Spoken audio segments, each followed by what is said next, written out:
¿Y si te dijera que el gran villano de Stranger Things nunca fue realmente el villano? Que detrás del horror, las levas y las víctimas hay una figura que en realidad quiso y quizás sigue queriendo proteger? Mi teoría es audaz. Henry Creel, el hombre que salió de la cueva y terminó convertido en Vecna, podría ser el héroe trágico escondido detrás del monstruo. Antes de que me odies por plantearlo, escucha las piezas del rompecabezas. Lo que sigue es una lectura basada en evidencias de la serie, simbología recurrente y algunas interpretaciones razonables. Esto es una teoría, no una declaración oficial, pero creo que encaja tan bien que merece ser discutida. Primero, recapitulemos cómo empezó todo. Henry Creel, niño prodigio, se interna en una caverna y atraviesa algo que no es solo una experiencia, es un umbral. En esa entrada a la oscuridad, algo cambia. Regresa más adelante con facultades sobrehumanas y una personalidad que ya no se parece del todo a la del niño que lo precedió. La serie nos muestra ese quiebre, una figura que parece dividida, fragmentada. Esa fractura entre quién era Henry y lo que él se convierte es la base de mi hipótesis. Insertar clip, escena de la caverna diagonal Temp 4, para recordar el momento del umbral. Comparen eso con el caso de Will Byers, un niño alterado por una entidad que deja partículas, que manipula la mente, que crea estados intermedios entre la realidad y otra dimensión. Will experimentó una posesión parcial, influencias que lo marcaron. Las partículas, la sensación de que algo lo atraviesa y lo deja dividido, no son un caso aislado, se repiten. ¿Y si, desde que salió de la cueva, Henry empezó a ser ocupado por algo externo, un parásito mental que usurpó su cuerpo y creó una personalidad antagonista, la que hoy conocemos como Vecna? Esa es la base. Vecna no sería simplemente Henry convertido en maldad, sino la manifestación de un invasor que tomó el hueco de su identidad. Mini gancho. Primero, recordemos cómo empezó todo. Si esa hipótesis te parece loca, dime en los comentarios. Y si no quieres perderte este análisis hasta el final, suscríbete ahora. No prometo que te convenceré, pero prometo pruebas y conexiones. Ahora entremos a las evidencias concretas. La primera pista está en cómo la narrativa trata a Vecna. No siempre se le presenta como una entidad autónoma al 100%. Hay momentos en que otros personajes lo describen con términos militares o jerárquicos, idea de general, y hay alusiones en entrevistas públicas y material promocional a que esta amenaza es parte de algo aún mayor. Si Vecna funciona como una pieza dentro de una maquinaria más vasta, es plausible que su voz y su cuerpo sean usados por un poder externo, el Mind Flayer o una extensión de él. Insertar clip, fragmento de diálogo donde se sugiere la jerarquía, idea de general, diagonal Temp 4. La segunda pista son los comportamientos contradictorios de Henry. En varias escenas se le ve con muestras de miedo auténtico, con silencios que más parecen arrepentimiento que malicia gratuita. Hay instantes en los que su mirada no transmite disfrute del dolor ajeno, sino una angustia que encaja mejor con alguien atrapado que con un villano que celebra su obra. Esa ambivalencia funciona si entendemos que la conciencia original de Henry está soterrada. La máscara de Vecna actúa, pero debajo late el Henry que sufre. Tercera pista, los niños dentro de la mente. Hay sugerencias, visuales y simbólicas, de que en el interior de la psique hay un refugio, un lugar donde varias personas, en este caso niños, coexisten o son reunidos. Si Henry, antes de ser anulado, desarrolló una forma de proteger a ciertas conciencias, ¿no sería coherente que, desde su propia prisión mental, intente agrupar a niños vulnerables en un santuario interior? En otras palabras, en vez de usar a los niños, Henry podría estar creando un refugio para ellos dentro de su propia mente, un lugar donde mantenerlos a salvo del invasor real. Esa lectura voltearía la moral de varias escenas. Lo que parece manipulación del general podría ser simultáneamente un intento desesperado de resguardar. Mini gancho. Fíjense en esto. Las partículas y la posesión se repiten. La alegoría de Alicia en el País de las Maravillas se vuelve clave para entender esta dinámica. En la serie se nos presentan símbolos y paralelos que resuenan con la historia de caída y rescate de Alice. El conejo que guía al descenso, el sombrerero que representa la locura creativa, la propia Alicia como la que se aventura en otro mundo para salvar o cambiar la realidad. Si asociamos a Henry con el conejo, el que abre el portal y conduce al abismo, y a Max con el sombrerero, y a Holly con Alice, lo que tenemos es un mapa de roles dentro de una mente fracturada. Henry como conejo no es la figura del villano que arrastra, es la chispa que conduce al lugar donde se esconden las conciencias. Eso no lo convierte automáticamente en un héroe, pero sí en alguien cuya intención puede haber sido protectora en origen. Insertar imágenes, motivos de relojes y relojería, escenas con simbología temporal. La simbología de relojes y tiempo en la serie refuerza la teoría. El tiempo roto, los relojes detenidos y la obsesión por ciclos sugieren que lo que está en juego no es solo matar, sino alterar el tejido temporal psíquico. Si el Mind Flayer persigue una fisura espacio-temporal, alguien con acceso a un refugio mental podría intentar mantener a salvo a las conciencias que él necesita. Niños con conexiones especiales, inocencia psíquica, puertas abiertas. Desde esa perspectiva, los niños no son baterías pasivas sin agencia, son piezas clave en una ecuación que mezcla energía emocional, psíquica y temporal. El invasor quiere explotarlos. Henry podría intentar protegerlos dentro de su propio terreno. Un punto central en esta teoría es la palabra parásito. El Mind Flayer funciona como un parásito psíquico.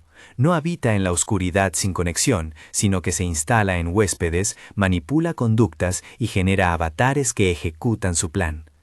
Si Vecna es un avatar o una personalidad instrumental creada por ese parásito, entonces la persona que originalmente fue Henry queda relegada. La diferencia moral entre el avatar y el huésped jamás es trivial. La crueldad del avatar puede cubrir el dolor de un preso que no puede salir. Presentar a Henry como el héroe implica entender que su heroísmo es silencioso, contenido y trágico, un rescate desde dentro, no una conquista desde fuera. Escenas que muestren a Henry en conflicto interno, cortes breves a imágenes de Will marcadas por partículas. Otro elemento que refuerza la lectura es la repetición de patrones. Will y Henry comparten la experiencia de ser tocados por otra realidad, de portar rastros invisibles, de quedar marcados. La serie no trata esos casos como meras anécdotas desconectadas, son ejemplos de cómo el mundo de Stranger Things opera, invasiones que se territorializan en la mente y mentes que se fragmentan para sobrevivir. Si observamos la narrativa con atención, la serie pone en paralelo a quienes son tomados y quienes resisten. Henry, en ese grupo, podría ser el que más lucha por mantener un núcleo humano en medio del daño. Pasemos ahora a la hipótesis de las 12, ese número que suena como ritual, como red de poder. En la cuarta temporada se sugiere que hay un plan mayor, reunir a X número de conciencias, de presas, de puntos de anclaje. ¿Por qué esos niños? Porque los niños son maleables, porque su trauma abre grietas más fáciles de explotar, y porque narrativamente la inocencia corrompida intensifica la amenaza. La lectura alternativa es que Henry, consciente de que el invasor necesita conciencias para abrir una fisura, reúne a esos niños no para alimentarla, sino para protegerlos dentro de su psique. Un refugio que, paradójicamente, parece estar construyendo la misma estructura que el enemigo desea. Esa contradicción sostiene el drama. Henry construye el arca dentro de la tormenta, y todo aquel que lo mira desde fuera lo confunde con el capitán del monstruo. ¿Notas la referencia a Alicia en el País de las Maravillas? No es casual. La implicación narrativa es enorme. Si la parte 2 de la quinta temporada decide confirmar que la Vecnaidad es en buena medida un disfraz impuesto, entonces el clímax final ya no será solo la derrota de un villano externo, sino la liberación de una conciencia atrapada. La confrontación real sería entre el Mind Flayer como ideología parasitaria y el colectivo de niños como conciencia reunida. Imaginen a esos niños, no como esclavos, sino como un ejército interior que decida recuperar su autonomía y expulsar al invasor. Ese giro convertiría el conflicto en una historia de redención. El aparente corazón de la represión, Henry Vecna, se revela como el umbral donde la salvación fue guardada. Es importante marcar límites. Esto sigue siendo una lectura. No afirmo que los guionistas hayan escrito exactamente esto. Sí sostengo que las piezas, las escenas, la simbología, las declaraciones dispersas permiten armarla con coherencia. Además hay otra posibilidad. Quizá Henry fue en algún momento cómplice de actos horribles antes de ser consumido o antes de intentar proteger. La culpa y la intención no son incompatibles en una figura trágica.